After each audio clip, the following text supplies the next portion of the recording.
오늘 묵상할 말씀은 5월 25일 월요일 창세기 47장 13절부터 26절까지의 말씀입니다.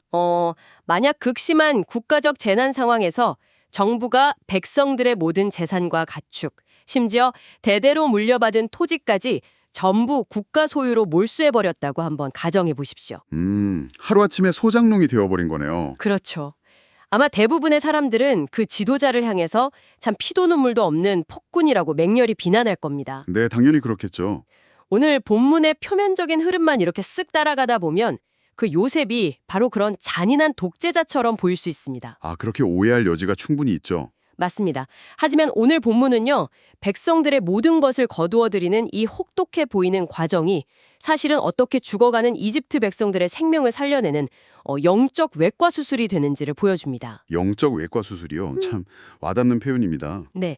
그리고 그 이면에서 야곱의 언약 공동체를 완벽하게 보존하시는 그 하나님의 치밀한 섭리가 어떻게 작동하는지를 오늘 말씀이 아주 선명하게 그려내고 있습니다. 사실 처음 이 말씀을 묵상할 때 저도 요셉의 주치가 좀 꽤 냉혹하다 이렇게 느껴졌거든요. 충분히 그렇게 느끼실 수 있습니다. 그러니까 기근 때문에 온 땅의 사람들이 막 굶어 죽어가고 있는데 이집트의 총리가 된 요셉은 국가 창고를 열어서 무상으로 곡식을 배급하는 게 아니잖아요. 네, 돈을 받고 팔았죠. 맞습니다. 백성들의 돈을 다 받고 곡식을 팔았단 말입니다.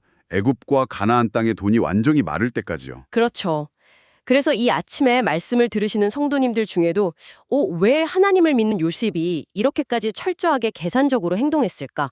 이런 의문을 가지시는 분들이 계실 것 같아요.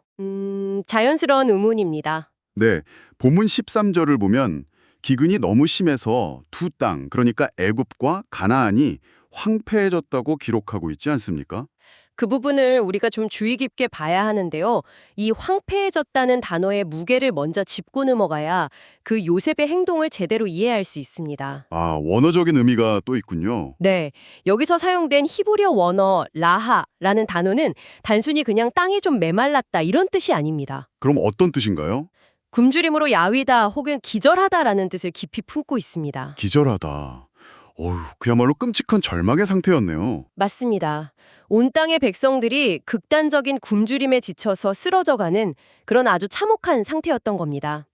이런 상황에서 요셉은 비축해둔 곡식을 팔아서 이집트와 가나안의 모든 돈을 거두어들이게 됩니다. 네, 그런데 이 과정에서 우리가 절대로 놓치지 말아야 할 중요한 지점이 하나 있습니다. 어떤 부분입니까? 본문이 이집트의 참상을 쭉 설명하면서 그 굳이 가나안 땅을 계속해서 함께 언급하고 있다는 사실이죠. 그렇군요. 가나안은 하나님의 약속이 머무는 땅, 그 언약의 땅이잖아요. 그렇죠. 그런데 그 땅 역시 이 혹독한 재난을 피하지 못했다, 예외가 아니었다는 걸 성경이 의도적으로 보여주는 거네요. 정확합니다. 아브라함과 이삭의 후손들, 다시 말해 그 언약의 백성들이 원래 머물렀던 가나안 땅에도 사방에 먹을 것이 없는 그런 참혹한 죽음의 그림자가 덮인 겁니다. 만약에 야곱의 가족이 그 기근의 한가운데서 가나안에 그대로 머물러 있었다거나 아니면 이집트의 일반 백성들과 막 섞여서 살았다면 어떻게 되었을까요? 생존 자체를 위협받았겠죠. 당장 굶어 죽을 위기니까요. 네, 생존도 문제고 훗날 거룩한 이스라엘 민족으로 형성되어야 하는데 그 일에도 치명적인 위기를 맞았을 겁니다. 민족적 정체성 자체가 흔들렸겠네요. 맞습니다. 그런데 이 본문을 가만히 보면 참 흥미로운 게요.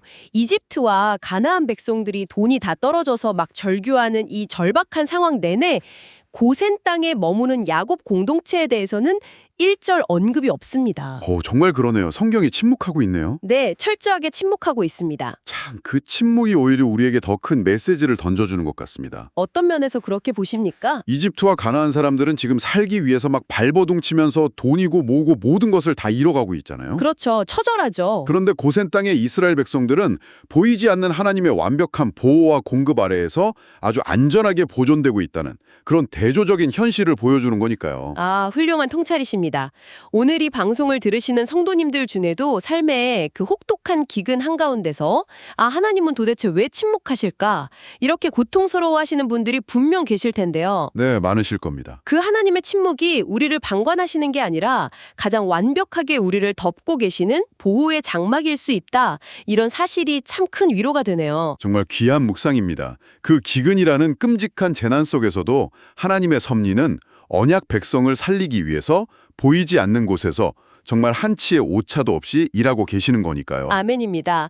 자, 그런데 본문을 보면 상황은 여기서 멈추지 않고 더 악화되지 않습니까? 네, 그렇습니다.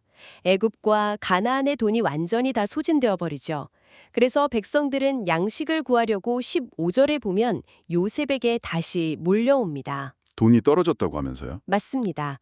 여기서 돈이 떨어졌다고 할 때 쓰인 히브리어 아페스라는 단어가 또 아주 중요합니다. 아페스요? 무슨 뜻인가요? 이게 단순히 지갑의 잔고가 조금 부족하다 이런 가벼운 뜻이 아닙니다. 완전히 사라지다, 멈추다, 끝나다 라는 아주 단호한 의미입니다. 생존을 위한 인간의 모든 수단과 노력이 이제 완전히 끝장났다. 이런 거군요. 그렇죠. 국가적 사망 선고와도 같은 처절한 외침이었던 겁니다. 우리가 어찌 주 앞에서 죽으리이까 이렇게 절규하잖아요. 네, 정말 눈물겨운 장면이죠. 그런데 이 간절한 부르짖음 앞에 요셉이 내놓은 대답이 뭡니까? 너희의 가축을 내라는 것이었습니다. 사실 저는 이 대목에서 요셉에게 상당한 거부감을 느꼈거든요. 가축을 내라는 말이에요? 네, 당시 고대 농경 사회에서 가축이라는 게 단순한 재산 목록 1호 정도가 아니지 않습니까? 그렇죠. 생계의 아주 핵심 수단이죠. 밭도 갈고 짐도 나르는 진짜 마지막 생명줄인데 돈이 떨어진 불쌍한 백성들에게서 그 마지막 남은 것마저 국가가 다 빼앗아 버리는 것처럼 보였거든요. 이거 너무 가혹한 착취 아닌가? 이런 생각이 들었습니다. 현대인들의 시각이나 우리 자본주의적 관점에서 보면 틀림없이 그렇게 보일 수 있습니다. 충분히 이해가는 반응이고요. 그렇죠. 하지만 이 조치의 실질적인 그 행정적 의미를 좀 깊이 들여다볼 필요가 있습니다. 행정적 의미요? 네, 요셉이 이집트 전역에 흩어져 있는 수많은 말과 양떼, 소떼를 물리적으로 전부 수도의 한 공간에 끌어모았다 이런 뜻이 아니거든요. 그건 애초에 불가능한 일입니다. 하긴 그 많은 가축을 한 곳에 둘 수는 없겠죠. 그렇죠. 이것은 가축의 소유권이 국가로 이전되었다는 일종의 법적 선언입니다. 소유권의 이전이다. 네, 그리고 동시에 그 가축을 먹이고 관리해야 할 책임 또한 국가가 지고 통제하기 시작했다는 뜻입니다. 듣고 보니 그렇네요. 기근이 너무 심해서 어차피 백성들 개개인은 가축을 먹여 살릴 방도조차 없었겠군요. 맞습니다. 먹일 풀이 없잖아요. 이 소유권 이전은 국가가 뺏어가는 게 아니라 오히려 거대한 국가 시스템 안에서 그 가축들의 생명까지도 보존해내기 위한 비상조치였던 셈입니다. 목사님 말씀을 듣고 보니까 제가 묵상하면서 하나 놓쳤던 단어가 번쩍 떠오르는데요. 어떤 단어입니까? 제가 이 본문을 준비하면서 사실 원어를 조금 찾아보다가 아주 은혜로운 발견을 하나 했거든요. 네네. 16절과 17절에 보면 요셉이 백성에게 먹을 것을 주었다는 표현이 여러 번 나옵니다. 그렇죠. 곡식을 주었죠. 앞서 돈을 받을 때나 처음에 가축을 가져올 때 쓰인 주다는 히브리어로 일반적인 수여를 의미하는 나탄이 쓰였습니다. 네, 나탄. 그런데 17절 맨 마지막에 그해 동안에 먹을 것을 그들에게 주니라 할 때 쓰인 주다는 그 나탄이 아니더라고요. 그래요? 네, 나할이라는 전혀 다른 단어였습니다. 나할. 정말 날카롭게 텍스트의 맥을 짚으셨네요. 네. 그 나할이 성경의 다른 곳에서 어떻게 쓰이는지 우리 성도님들과 좀 나눠주시죠. 네, 이 나할은 성도님들도 아주 잘 아시는 시편 23편 2절에 나오는 단어입니다. 그가 나를 푸른 풀밭에 누이시며 쉴 만한 물가로 인도하시는도다 할 때 쓰인 바로 그 인도하다라는 단어입니다. 야, 정말 놀랍네요. 그러니까 목자가 양떼를 생명수 곁으로 안전하게 이끌고 인도해서 먹이다라는 아주 따뜻한 뜻이죠. 그렇군요. 겉보기에는 아주 차가운 국가의 행정관이 가축을 대가로 식량을 배급하는 냉혹한 거래 현장 같잖아요. 네, 표면적으로는 그렇죠. 그런데 성경은 이 나할이라는 단어 하나를 딱 숨겨둠으로써 요셉이 지금 죽음의 골짜기를 헤매는 백성들을 생명의 길로 인도하는 참된 목자의 역할을 감당하고 있다. 이걸 넌지시 알려주는 겁니다. 참 은혜롭습니다. 우리를 통치하시는 하나님의 방식이 때로는 우리의 모든 것을 다 앗아가는 것처럼 아플 때가 있지만 결국은 우리를 푸른 풀밭으로 나할, 인도하시는 과정임을 깨닫게 되네요. 정말 그렇습니다. 백성들을 향한 비정한 거래가 아니라 생명을 살리기 위한 아주 치열한 목회적 돌봄이었던 겁니다. 아멘입니다.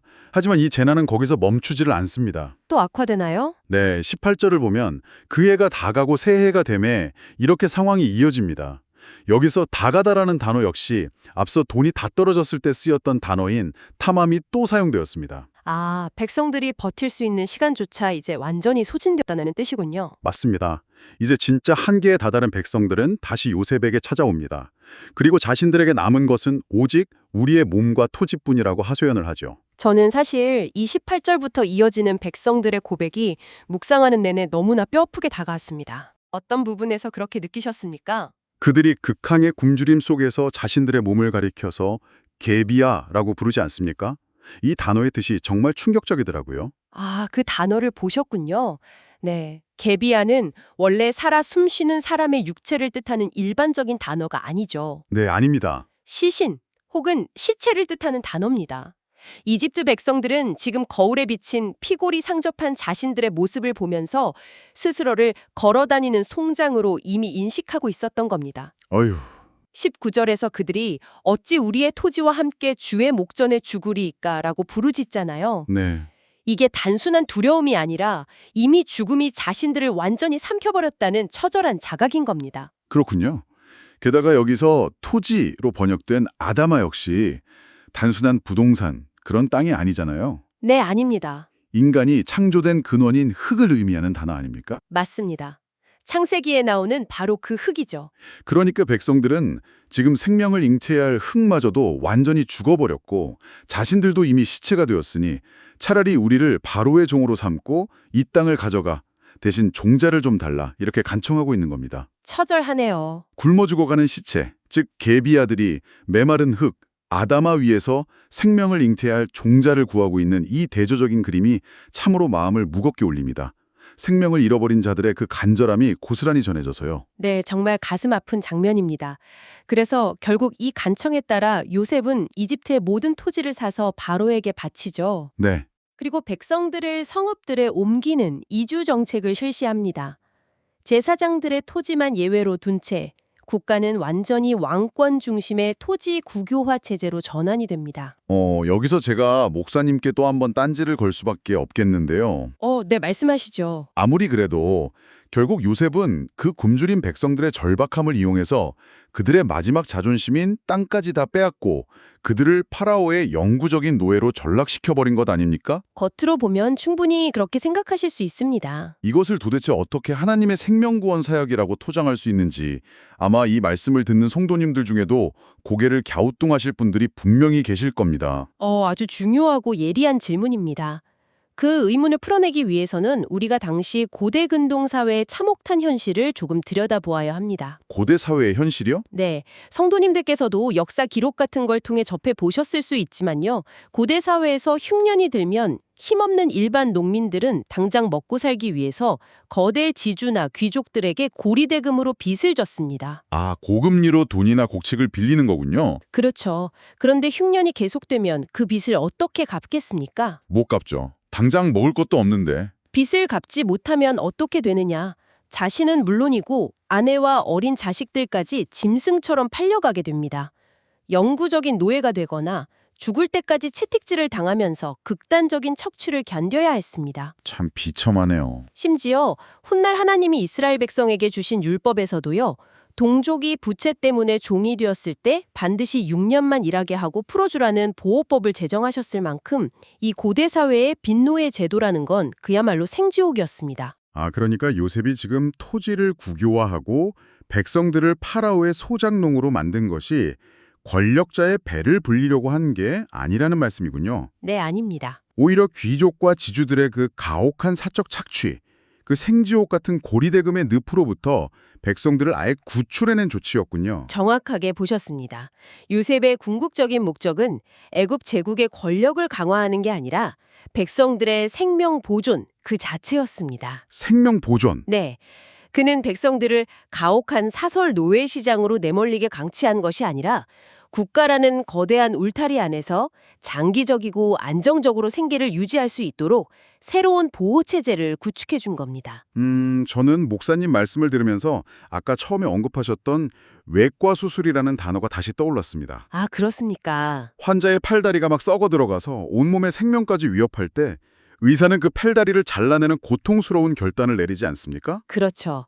아주 고통스럽지만 필수적인 결단이죠. 환자의 입장에서는 당장 자신의 살점이 잘려나가는 상실남을 겪게 되지만 그것은 결국 썩어가는 부위를 도려내서 전체 생명을 살리고 회복시키기 위한 의사의 가장 지혜롭고 자비로운 처방이잖아요. 맞습니다. 요셉이 돈과 가축, 땅을 다 국유화한 것은 백성들의 부를 부당하게 뺏은 게 아니라 그들을 영원한 노예의 굴레로 끌고 가려는 그 죽음의 구조를 과감하게 도려내고 살 수 있는 새로운 토대를 이식해준 거대한 사회적 외과 수술이었던 거네요. 생명을 살리기 위한 아픈 수술. 참으로 오늘 본문의 핵심을 꿰뚫는 비유입니다. 그 수술이 얼마나 성공적이었는지는 요셉이 제정한 새로운 토지법을 보면 아주 확실히 알 수 있습니다. 본문 마지막 부분에 나오는 세금 이야기 말씀이시죠? 한 뒤에 24절에서 추수 때의 세금 비율을 딱 정해줍니다. 어떻게 정해주나요?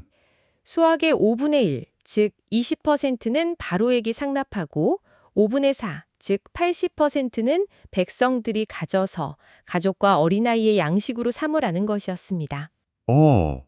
이 20%의 세금이라는 것이요. 오늘날 우리 현대인들의 감각으로는 세금이 왜 이리 비싸? 이렇게 생각할 수도 있잖아요. 그럴 수 있죠. 요즘 기준으로는 적지 않으니까요. 그런데 당시 고대 제국주의 국가들의 수탈 구조를 생각해보면 이거는 상상을 초월하는 엄청난 파격적인 혜택 아닙니까? 맞습니다. 아주 정확한 지적이십니다. 고대 제국들은 자신들이 정복한 식민지 백성들이나 힘없는 소작농들에게서 수확물의 70%, 심지어 80%까지 거두어들이는 것이 다반사였습니다. 80%를 빼앗아가면 도대체 뭘 먹고 삽니까? 그러니까요. 백성들에게는 그저 다음 해에 다시 밭에 나가서 일하다 쓰러져 죽지 않을 만큼의 최소한의 식량, 한 20% 남짓만 남겨주고 짐승처럼 부려먹었던 거죠. 끔찍하네요. 그런데 하나님의 지혜를 품은 요셉은 이 잔혹한 세상의 공식을 완전히 뒤집어 버립니다. 국가가 20%만 취하고 무려 80%를 백성들에게 다시 돌려준 겁니다. 와, 무려 80%를 돌려받았다. 이건 단순히 배를 채우는 생존의 차원을 넘어서서 최소한의 인간다운 삶을 영위할 수 있는 풍요를 보장받았다는 뜻이군요. 그렇습니다. 게다가 요셉이 24절에서 굳이 너희 가족과 어린아이의 양식으로도 삼으라고 명시를 하잖아요. 네, 아주 따뜻한 대목이죠. 이 부분을 보면 요셉의 시선이 단지 그해 겨울을 넘기는 당장의 생존에만 머물러 있는 게 아니라는 걸 알 수 있습니다. 아, 미래를 내다본 거군요. 맞습니다. 다음 세대의 아이들이 부모를 이어서 살아갈 수 있는 미래의 삶의 기반까지 철저하게 살게 하고 보장해주고 있는 겁니다. 참으로 목자의 마음이 아닐 수 없네요. 정말 그렇습니다. 이 제도로 인해서 이집트 사회에는 그야말로 기적 같은 변화가 일어납니다. 어떤 변화가 일어났습니까? 이전에는 극소수의 귀족이나 지주들이 넓은 땅을 다 독점하고 대다수의 백성은 언제 굶어 죽을지 모르는 그런 극심한 불안 속에 살았지 않았습니까? 네, 그랬죠. 하지만 이제는 국가를 통해 토지가 고르게 분배되고 누구도 극단적인 굶주림에 몰리지 않는 아주 안정적인 시스템이 정착된 겁니다. 절대 빈곤층이 사라지게 된 거군요. 맞습니다. 토지 소유의 불균형으로 인한 극단적인 빈부격차가 해소된 거죠. 원래라면 폭압과 중노동이 지배해야 마땅할 이방 제국 이집트에 하나님의 지혜를 가진 단 한 사람을 통해서 전례 없는 평화와 안정이 찾아온 겁니다. 참, 하나님의 지혜를 품은 한 사람이 그 사회의 중심에 딱 섰을 때 그 악독한 착취의 제도가 어떻게 생명을 살리는 정의로운 질서로 탈바꾸는지를 똑똑히 보여주는 아주 가슴 벅찬 대목입니다. 네, 정말 가슴이 뜁니다.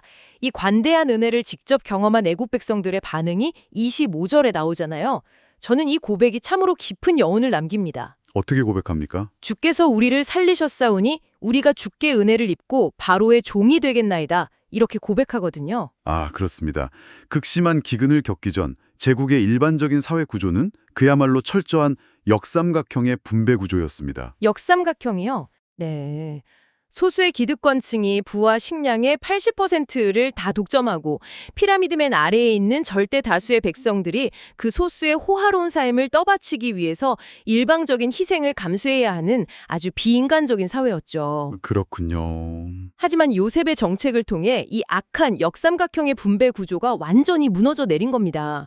겉보기에는 모든 권력과 토지가 바로 한 사람에게 집중된 것처럼 보이지만요. 실질적으로는 달랐다는 거네요. 네. 네, 실질적으로는 각 사람이 자신이 직접 땀 흘려 경작할 토지를 안정적으로 점유하고 자신의 노동에 합당한 80%의 몫을 아주 정당하게 얻게 된 겁니다. 야, 하나님의 지혜가 참 놀랍습니다. 믿는 사람 하나가 가는 곳에 죽음의 문화가 물러가고 생명이 살아나며 참된 정의가 실현되는 역사가 일어난 것이죠. 오늘 방송을 함께 묵상하시는 성도님들께서도 이 애굽 백성들이 스스로 바로의 종이 되겠나이다라고 자처하는 이 역설적인 장면을 아주 깊이 묵상해 보셨으면 좋겠습니다. 네, 아주 중요한 묵상 포인트입니다. 세상의 눈으로 또 세속적인 가치관으로 보면요.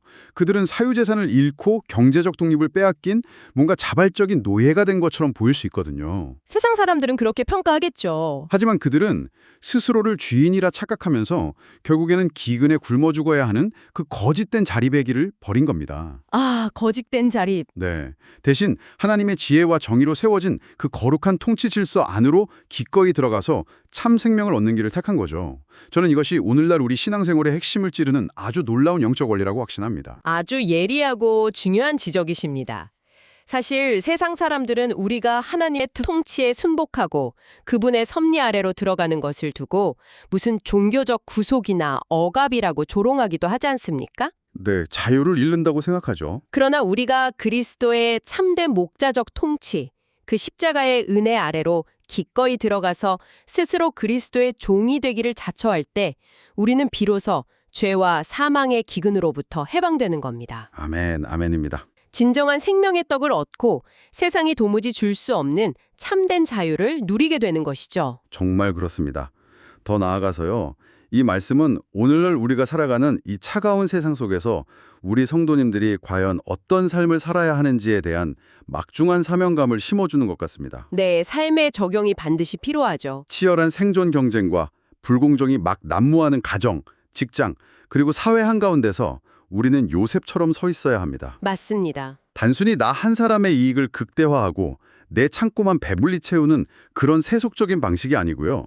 하나님께서 내게 허락하신 자리와 지혜를 통해서 이웃의 무너진 삶을 보존해야 하는 겁니다. 생명을 살리는 일이죠. 내가 가진 80%의 기득권을 내려놓고 상처 입은 자들에게 나누어주는 그 정의로운 분배를 우리 삶에서 먼저 실천해야 합니다. 아멘. 우리가 먼저 그 하나님의 통치 안으로 쑥 들어가서 축복의 통로가 될 때 우리의 일터와 사회 속에 죽어가는 영혼들이 살아나는 기적이 일어날 줄 믿습니다. 자비로우신 하나님 아버지, 오늘 창세기의 말씀을 통해 극심한 기근과 죽음의 위협 속에서도 결코 쉬지 않으시고 생명을 보존해내시는 하나님의 놀라운 섭리를 묵상하게 하시니 참으로 감사합니다. 시체와 같이 메말라 절망하던 이집트 백성들을 요셉의 지혜로운 통치를 통해 살려내시고 그 혼란 속에서도 언약의 백성들을 고센 땅의 침묵 속에서 철저히 보호하셨던 하나님. 오늘날 영적, 육적 기근과 같은 시련과 곤고함 속에 처해 있는 성도님들의 삶 속에서도 이 동일한 하나님의 보호하심과 인도하심을 전적으로 신뢰하게 하옵소서. 바라옵건대 오늘 본문의 요셉이 그러했듯이 우리가 머무는 가정과 일터 그리고 이 사회 속에서 하나님의 지혜와 공의를 흘려보내는 거룩한 도구로 우리를 사용하여 주시옵소서. 이기적인 탐욕과 불의가 가득한 세상 속에서 남을 살리기 위해 기꺼이 헌신하며 상처 입고 죽어가는 영혼들을 생명의 길로 회복시키는 평화의 사람, 축복의 통로가 되게 하여 주시옵소서. 그리하여 우리가 밟는 땅마다 썩어짐의 굴레가 벗겨지고 참된 생명이 살아나며 하나님의 의가 온전히 세워지는 은혜를 허락하여 주시옵소서. 예수님의 이름으로 기도합니다. 아멘.